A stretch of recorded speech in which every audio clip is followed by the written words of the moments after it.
আসসালামু আলাইকুম। আমি ডক্টর মুজিবুর রহমান।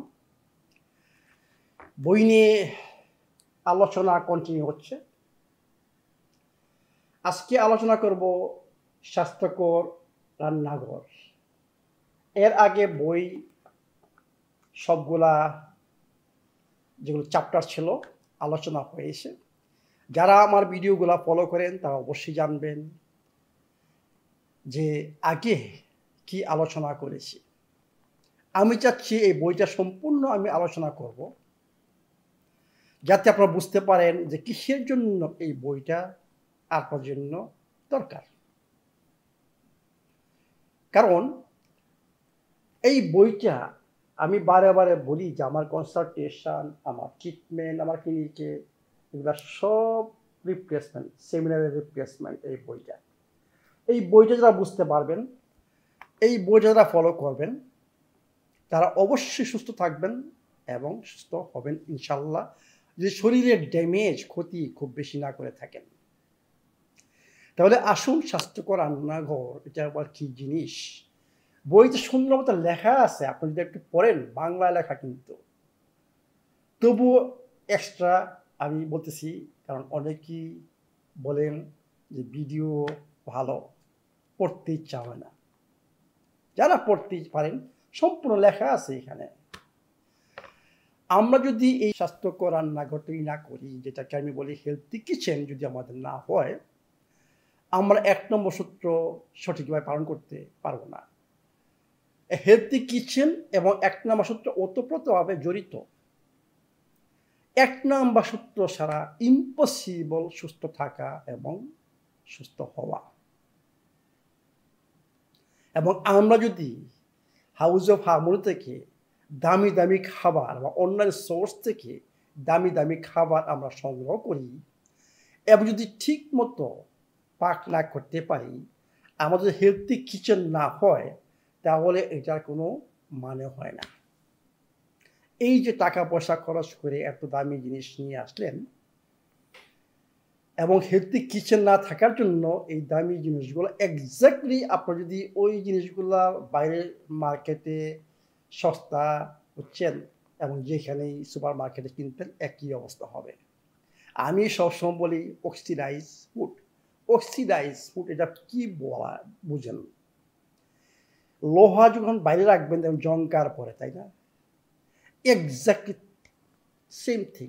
আমরা যখন অক্সিডাইজ ফুড গ্রহণ করি তখন আমাদের বডিতেও ভিতরে জংকার পড়ে। তা আপনি এখন চিন্তা করেন, আমার বডির ভিতরে জংকার পড়ে, আমাদের ব্লাড ভেসেলগুলো যদি জংকার পড়ে, তাহলে আমরা কি সুস্থ থাকবো, সুস্থ হব? এবং নট অনলি জংকার পড়া, এবং এই যে অক্সিডাইজ ফুড আপনার শরীরের ভিতরে প্রচুর পরিমাণে টক্সিন তৈরি করবে। বাংলায় বলা হয় টক্সিন, কিন্তু অ্যাকচুয়ালি মেডিকেল টার্মে বলা হয় ROS, reactive species oxygen, reactive oxygen species. এটাকে বলে ROS, মানে এটা এনার্জি প্রোডাকশন একটা বায়ো প্রোডাক্ট। আমাদের নর্মাল সিচুয়েশন, আমাদের সব কিছু সুস্থ থাকিও, তবুও ROS তৈরি হবে, কিন্তু আমাদের শরীরে একটা সিস্টেম রয়ে গেছে, অ্যান্টি অক্সিডেন্ট বার্নিং সিস্টেম, সেটা ট্যাকেল দেবে যাতে এক্সেস ROS না হয়। প্রবলেম হচ্ছে এক্সেস ROS, অতিরিক্ত ROS যখন তৈরি হয়, সেইটাই হচ্ছে প্রবলেম। এতে করে আপনার বডিতে কি হবে? প্রচুর পরিমাণে এইসব জিনিস তৈরি হবে, যেগুলা আপনার সুস্থ সেলগুলোকে ধ্বংস করবে। তো আমার সেল যদি ধ্বংস হয়ে যায়, তাহলে কি আমার এনার্জি প্রোডাকশন ঠিক থাকবে? থাকবে না। আমার এনার্জি প্রোডাকশন নষ্ট হবে, ভঙ্গ হবে, আমার এনার্জি শরীরে কম হবে। তখন আমরা কি হয়ে যাব? অলস হয়ে যাব, আমরা কিছুই করতে পারবো না, আমরা অসুস্থ। এটাকে আমি বলি এইজিং।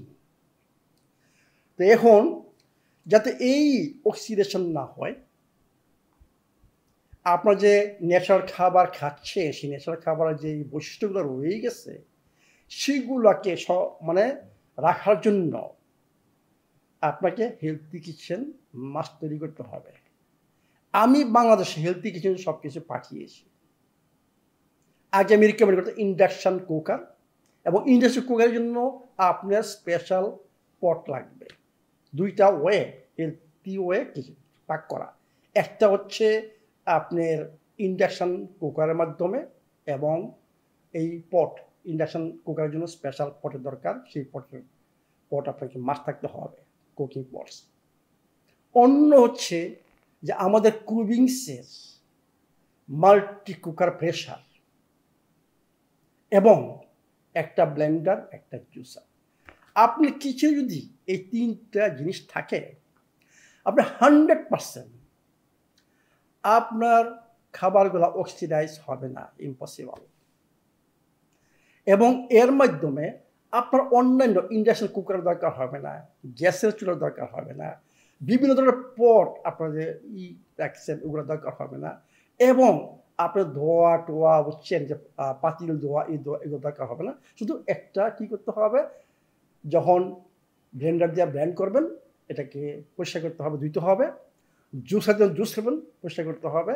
আর যখন পাক করবেন তখন মাল্টি কুকারকে শুধু ভিতরের পটটাকে আপনাকে দিতে হবে। ইজি। মানে আমি নট অনলি যে আপনার হেলথি কুকিং, আপনাদের সময় এবং আপনাদের ইকোনমিক্যালি যে লং টার্ম ইনভেস্টমেন্ট, আপনি ইনভেস্ট করতেছেন, আপনার 8-10 বছরে আর কোনো কিছুতে ইনভেস্ট করতে হবে না। আপনি চিন্তা করেন যে 8-10 বছর আমি যদি দৈনন্দিন হিসাব করি কত টাকা আপনি ব্যয় করতেছেন এই হেলথ কিচেনের পিছনে। তাহলে আমরা যদি হেলথ কিচেন তৈরি করতে চাই তাহলে আমাদের 3টা জিনিস দরকার হবে। একটা কুবিংসের ব্লেন্ডার, কুবিংসের স্লো জুসার, এবং কুবিংসের মাল্টি কুকার প্রেশার কুকার। এই 3টা আপনাদের দরকার হবে।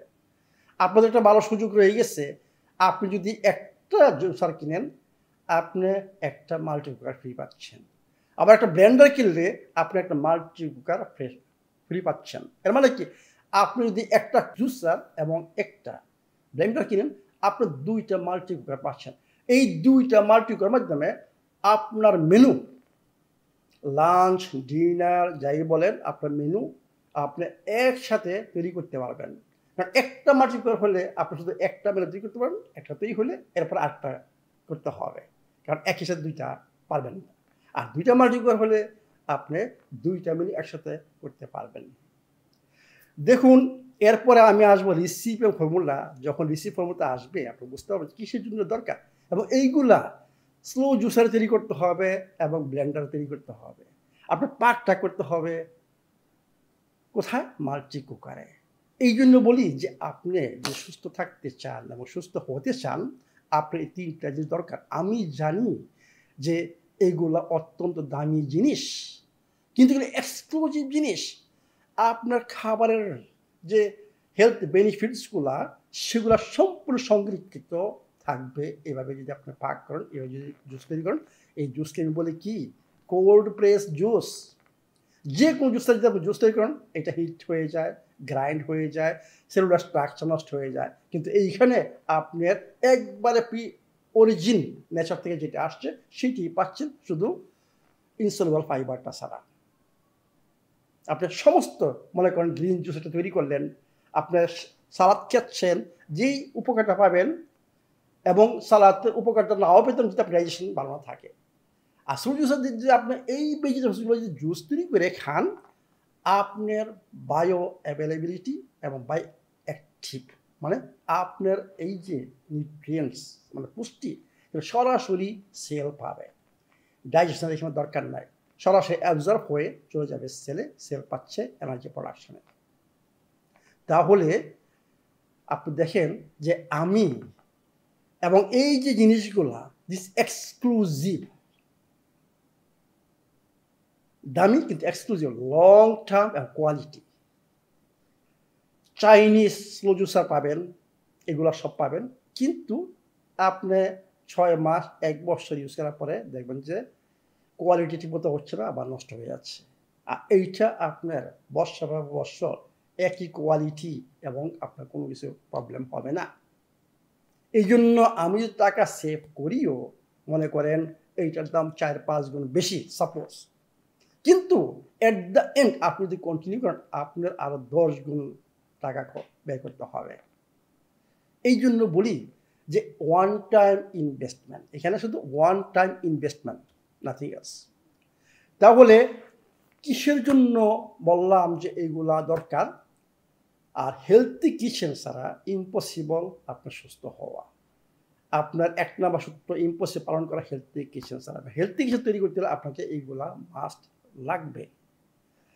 এখন এইখানে রান্নার পদ্ধতি কিসের জন্য বলছি হেলথি কিচেন দরকার? কারণ আমি চাই যে এনজাইম, কোনো একটা বায়োকেমিক্যাল রিঅ্যাকশন আমাদের শরীরে এনজাইম ছাড়া হবে না। যেখানে এনজাইম নাই সেখানে জীবন নাই। নেচারের সমস্ত খাবারের শাকসবজির মধ্যে জীবন রয়ে গেছে, কারণ এগুলোর মধ্যে এনজাইম রয়ে গেছে।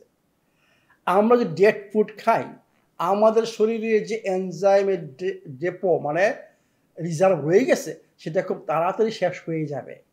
যখন আমরা লাইভ ফুড খাবো নেচার থেকে, তখন এই রিজার্ভ সবসময় থাকবে। মানে আপনার যে বায়োকেমিক্যাল রিঅ্যাকশনগুলো সবসময় ঠিক মতো হবে, এনার্জি প্রোডাকশন ঠিক মতো হবে। যত তাড়াতাড়ি এনজাইম শেষ হয়ে যাবে, তত তাড়াতাড়ি আপনি বৃদ্ধ হবেন, তত তাড়াতাড়ি আপনার রোগ হবে, আপনি রোগী হবেন। তাহলে এই খাবারে এনজাইমগুলো বজায় রাখার জন্য আপনাকে healthy kitchen must not only oxidised. দুটা জিনিস, এনজাইম বজায় রাখার জন্য এবং অক্সিডাইজ ফুড থেকে দূরে থাকার জন্য আপনাকে হেলথি কিচেন মাস্ট লাগবে।